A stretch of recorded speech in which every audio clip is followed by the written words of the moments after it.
वैश्वीकरण सबसे पहला जो क्वेश्चन इसमें आता है, जो सबसे पहले हम जिसके बारे में पढ़ेंगे, हालांकि आपकी किताब में तो वो बाद में लिखा है कि वैश्वीकरण किसे कहते हैं, लेकिन जब हम पाठ शुरू करते हैं वैश्वीकरण तो सबसे पहले हमें ये पता होना चाहिए कि वैश्वीकरण है। आप में से कोई बता सकते हैं वैश्वीकरण क्या है? कुछ जो समझ में आता है। दूसरी कंपनियां हमारे देश में आपकी कंपनी को। ठीक है, वैश्वीकरण शब्द बना है विश्व से। वैश्वीकरण शब्द किससे बना है? विश्व से। और विश्व का मतलब क्या होता है? विश्व का मतलब जैसे जब हम ग्लोब देखते हैं, ग्लोब एक है और उसमें पूरी दुनिया समाई है। इसी से आइडिया आता है कि जब हम पूरी दुनिया को एक समझने लगे उसको हम वैश्वीकरण कहते हैं। असल में वैश्वीकरण क्या है? वैश्वीकरण है आपसी संबंध। दो देश जब आपस में संबंध बनाते हैं तो वो एक दूसरे से जुड़ते हैं। जुड़ने का मतलब ये नहीं कि ऐसे जुड़ गए, जुड़ने का मतलब है व्यापार के जरिए जुड़ेंगे या फिर शिक्षा के जरिए जुड़ेंगे या हम उनके देश में घूमने जाएंगे या फिर अच्छी नौकरी करने जाएंगे।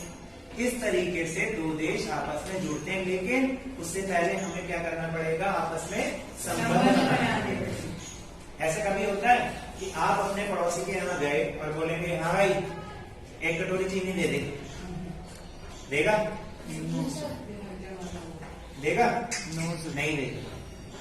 तो हमें उससे प्यार से बोलना पड़ेगा कि प्लीज हमारी मदद करें और ये काम करें। तो इसका मतलब हम आपस में उससे पहले संबंध बनाएंगे तभी तो हम उससे जुड़ेंगे। सही बात है। इसी तरह से जब विभिन्न देश आपस में एक दूसरे से संबंध बनाते हैं और जुड़ते हैं, इस प्रक्रिया को वैश्वीकरण कहते हैं। तो सिंपल सी डेफिनेशन हो गई, विभिन्न देशों द्वारा आपसी संबंध बनाना और उसके बाद आपस में जुड़ना, इस प्रक्रिया को वैश्वीकरण कहते हैं। तो देखा हमने किस तरह से विभिन्न देशों द्वारा आपस में संबंध बनाकर एक दूसरे से जुड़ने की प्रक्रिया को वैश्वीकरण कहते हैं। अब जब वैश्वीकरण होता है, जब दो देश आपस में संबंध बनाते हैं तो वो एक दूसरे के देशों में शिक्षा के लिए जाते हैं या फिर व्यापार करने के लिए जाते हैं या अच्छी नौकरी पाने के लिए जाते हैं और या फिर घूमने फिरने जाते हैं।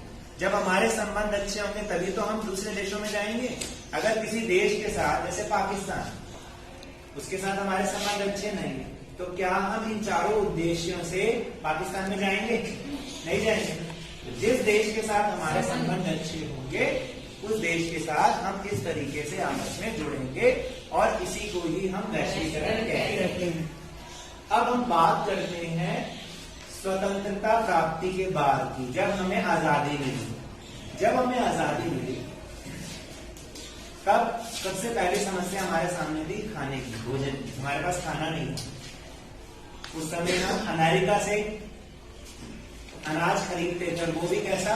वो जो सबसे थर्ड क्लास अनाज होता है, जब वो हमें देखा तो फिर हमारे देश के लोगों ने सोचा, हमारे देश के सरकारों ने सोचा कि हम खाने में, भोजन में आत्मनिर्भरता प्राप्त करें। तो 1960 के दशक में हमने हरित क्रांति की। जब उसमें हम आत्मनिर्भर हो गए, उसके बाद बात आई कि चीजों की, जो विभिन्न उद्योगों द्वारा हमें चीजें मिलती हैं वो भी हम बाहर से मंगाते थे।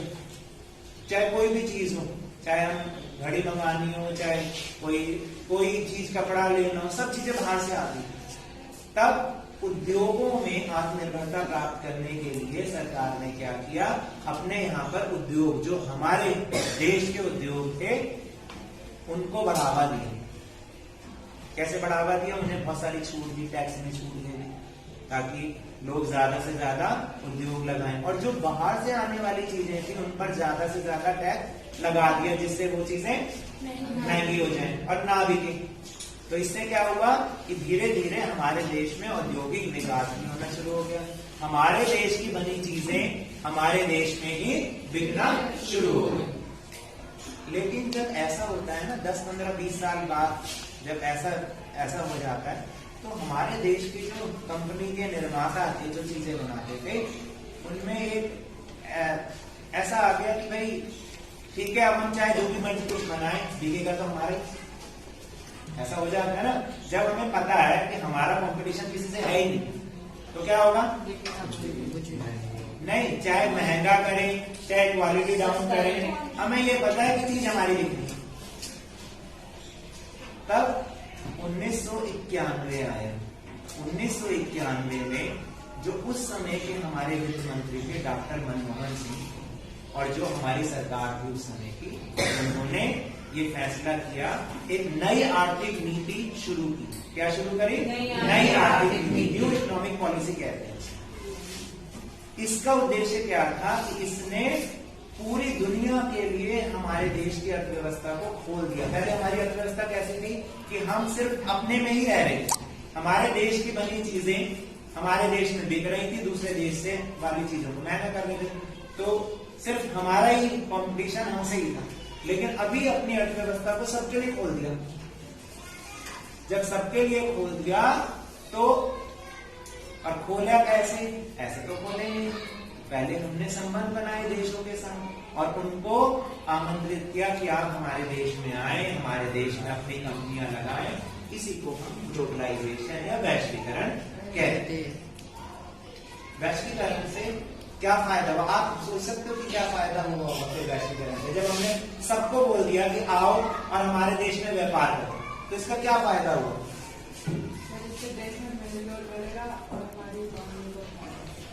देश में मेलजोल बढ़ेगा। अच्छा, फायदा कैसे होगा? इकोनॉमी को फायदा कैसे होगा? सर जो टैक्स आएगा उससे हमारा देश आगे बढ़ेगा, जो हमें टैक्स वो देंगे हमारे देश में आने का।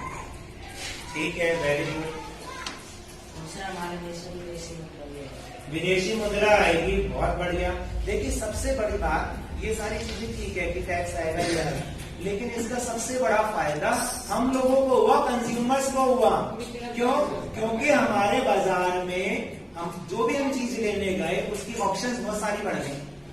अभी क्या हो रहा है, आप घड़ियां लेने जाते हैं, हर ब्रांड की घड़ी आपको मिल रही है, हर देश के ब्रांड की घड़ी मिल रही है यहाँ पर। अगर आप मोबाइल फोन लेने जा रहे हैं, अमेरिका का भी मिलता है, चाइना का भी मिलता है, साउथ कोरिया का भी मिलता है, सबका मिलता है।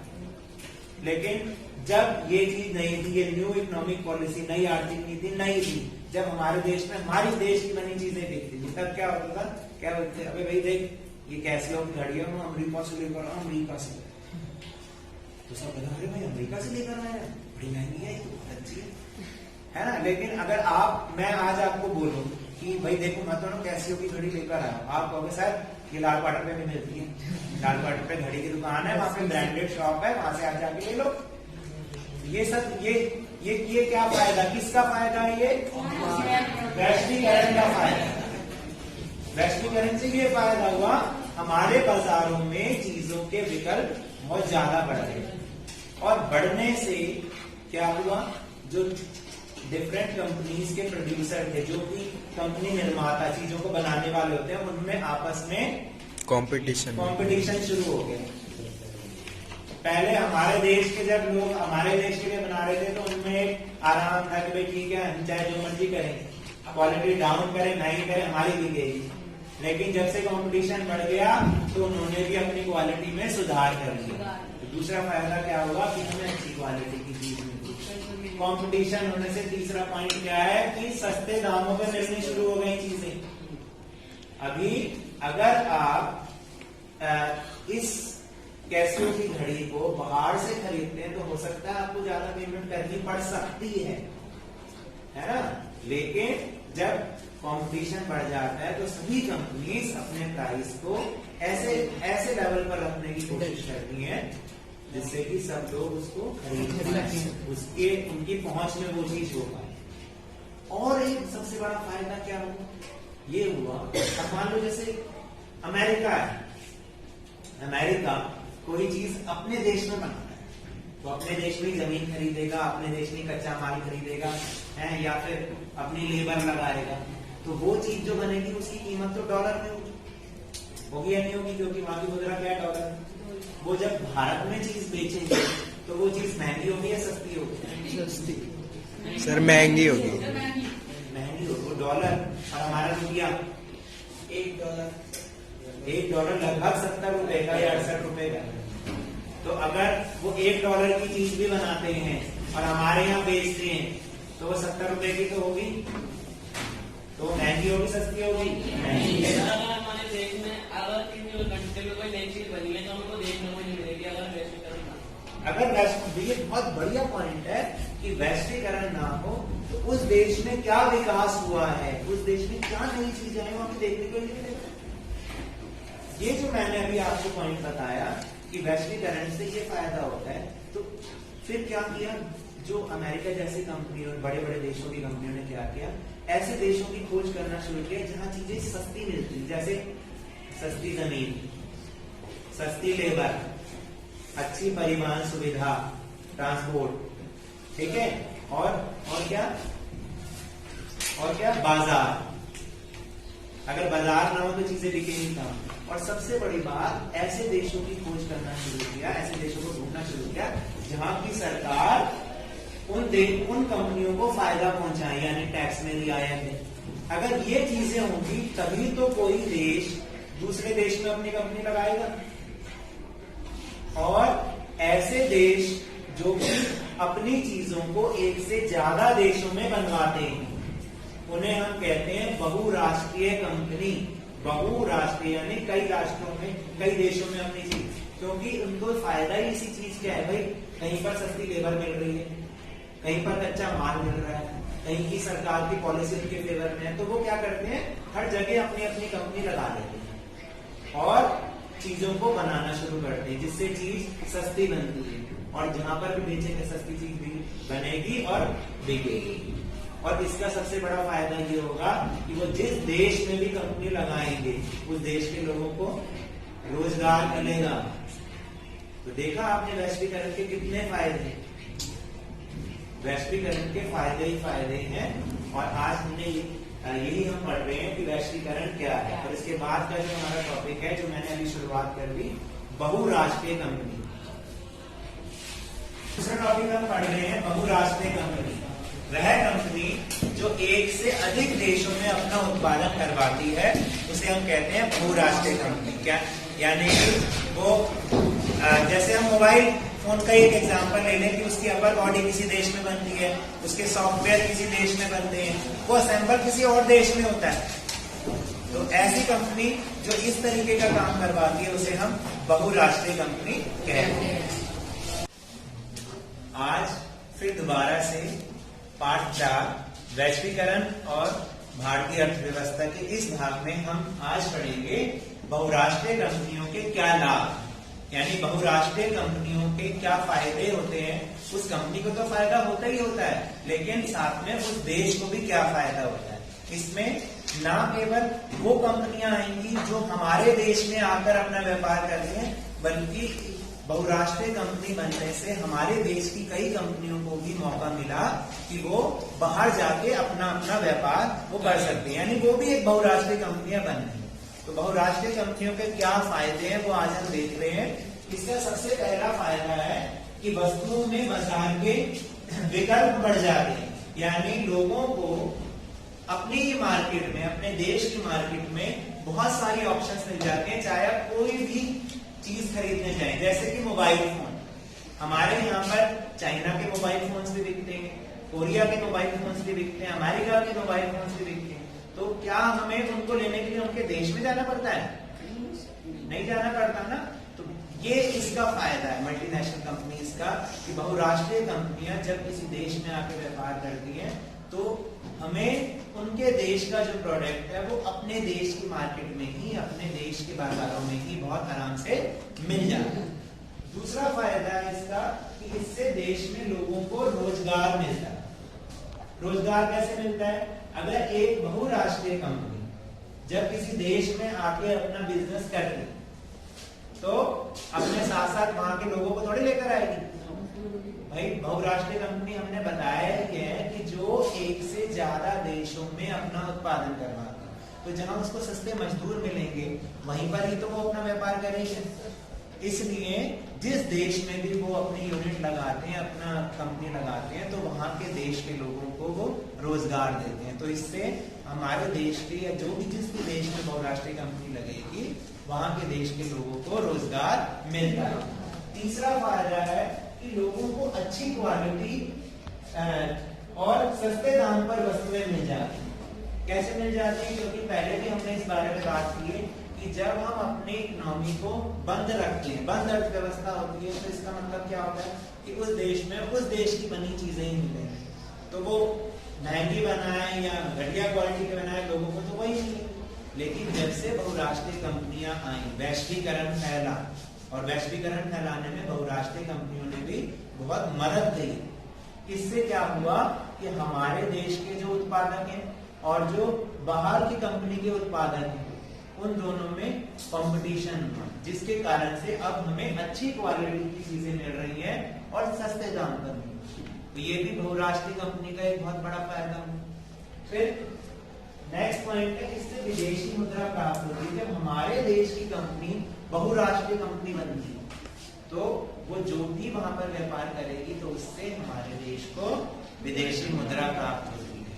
और एक अन्य इसका फायदा ये है कि इससे देश का आर्थिक विकास भी होता है। देश की डेवलपमेंट उतनी ज्यादा होती है, जितना ज्यादा हमारे देश की कंपनी, जो हमारे देश की एमएनसी होगी, वो दुनिया के देशों में व्यापार करेगी, उससे जब विदेशी मुद्रा मिलेगी तो हमारे देश का भी आर्थिक विकास होगा। और यहाँ तक कि इसका एक और बड़ा फायदा ये भी है कि जब हमारे देश की कोई कंपनी बहुराष्ट्रीय कंपनी बनती है, तो हमारे देश के जो लोग हैं उन्हें भी तो एक मौका मिलता है कि वो बाहर के देशों में जाके अपना व्यापार करें। तो बहुराष्ट्रीय कंपनी होने से हमें ये लाभ। इसके बाद जो आज ये समझना है, इसको कोई दिक्कत? ये 5 पॉइंट है, और ये 5 पॉइंट जब आप पेपर में लिखेंगे तो शर्तिया आपको बहुत अच्छे मार्क्स मिलेंगे। इसके बाद जो दूसरा टॉपिक है आज का हमारा, कि बहुराष्ट्रीय कंपनी किन तरीकों से किसी देश में अपना बिजनेस करती है, या पेपर में लिखा हुआ आता है कि वो उत्पादन पर नियंत्रण किन तरीकों से करती है। याद रहे, शब्द यही लिखा आएगा कि बहुराष्ट्रीय कंपनियां उत्पादन पर नियंत्रण किन तरीकों से करती है। इसका मतलब यही है कि एक बहुराष्ट्रीय कंपनी किन तरीकों से देश में, किसी देश में जाके व्यापार करती है। पहला तरीका, वो किसी देशी कंपनी के साथ संयुक्त रूप से, देशी कंपनी के साथ संयुक्त रूप से उत्पादन करती है। इसका क्या मतलब हुआ? यानी कोई बाहर की कंपनी है और वो किसी देश की कंपनी के साथ हाथ मिला के उनके साथ जॉइंटली उत्पादन करेगी। जैसे मारुति सुजुकी। मारुति कहाँ की कंपनी है? हमारे भारत की। लेकिन सुजुकी कहाँ की कंपनी है? जापान की। ये पहला तरीका है, जब सुजुकी मारुति के साथ मिलकर गाड़ियां बना रही, दोनों कंपनियों का बिजनेस चल रहा है, दोनों को फायदा हो रहा है।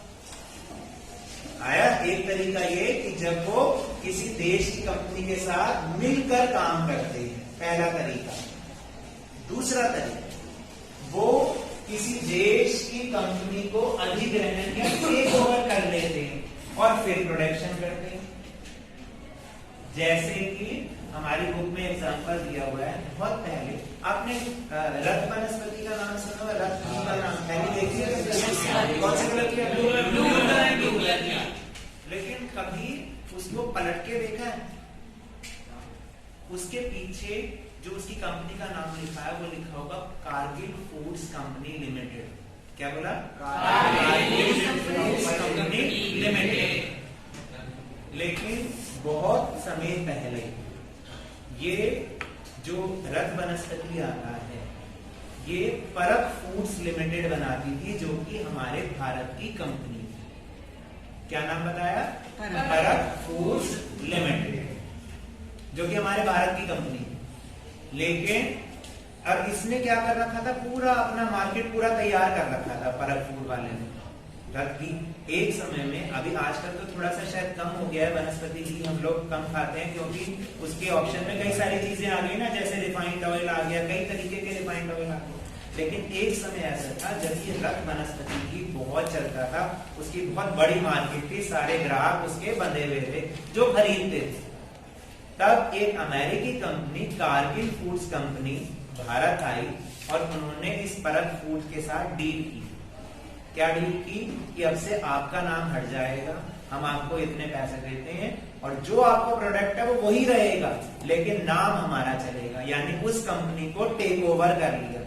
तो इससे क्या फायदा हुआ कि उसको सारा बाजार पहले से ही बना बनाया मिल गया, सारे उसके ग्राहक मिल गए। उसे क्या करना था, उसे तो केवल अपना नाम दिया और बाकी सारा काम बहुत आराम से हो।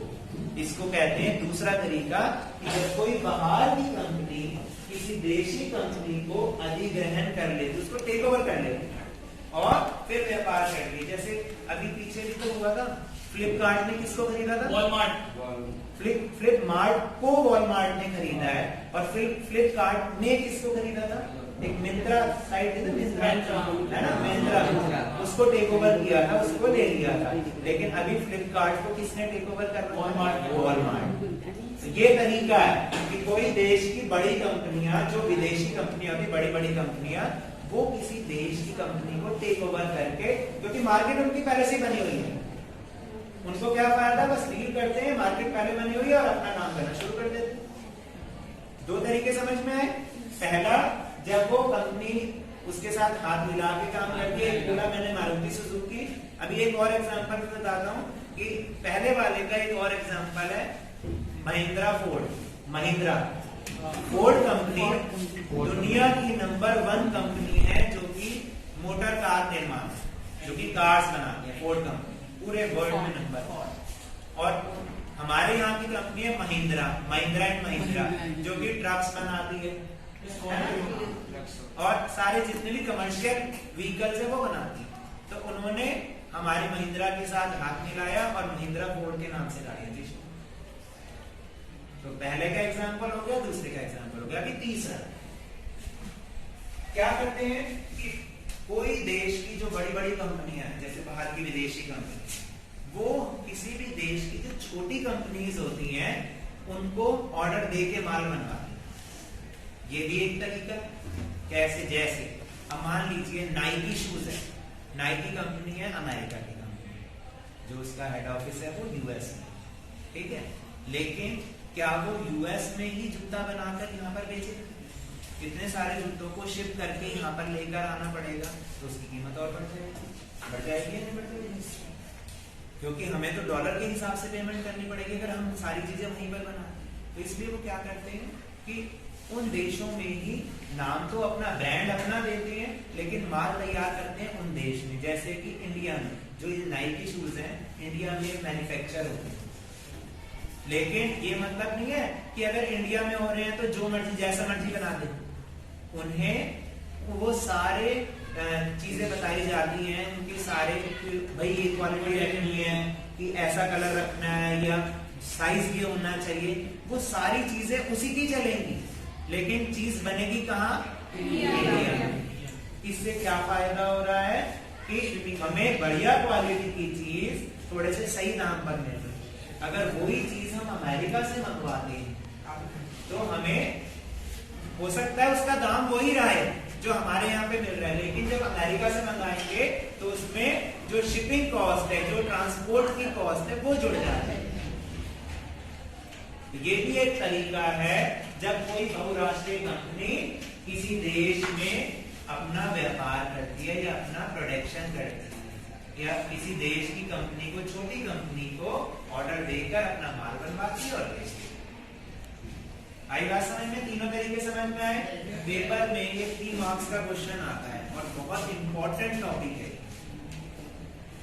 पहला, किसी देश की कंपनी के साथ जुड़ के हाथ मिला के संयुक्त रूप से काम करना।